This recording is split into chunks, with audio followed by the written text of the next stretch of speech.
The recipe I chose was a recipe for roasting a turkey, written by none other than Beatrix Potter, the author of Peter Rabbit.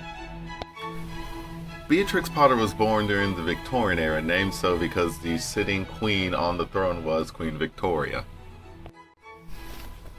In researching the recipe and finding out that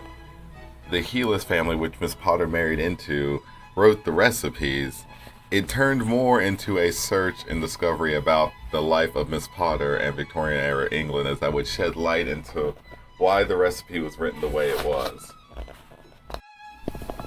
After great amounts of research, I learned that Victorian era cooking wasn't as bland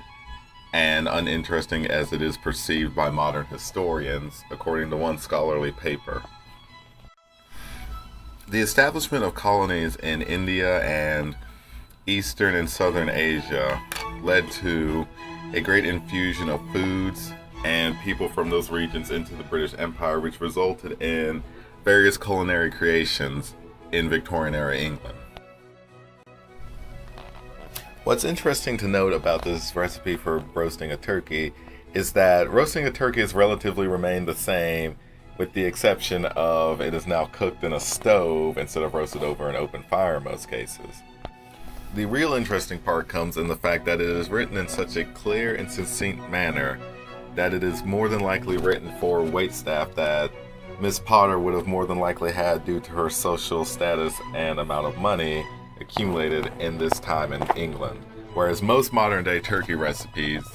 that specifically detail roasting are meant for the individual reading the recipe to then carry out. And although it is interesting to know the differences between American and English society during the period, mainly consisting of the fact that there is a substitute for turkey recipe, while in English society I found no evidence of such a recipe. In addition, the way in which this recipe was written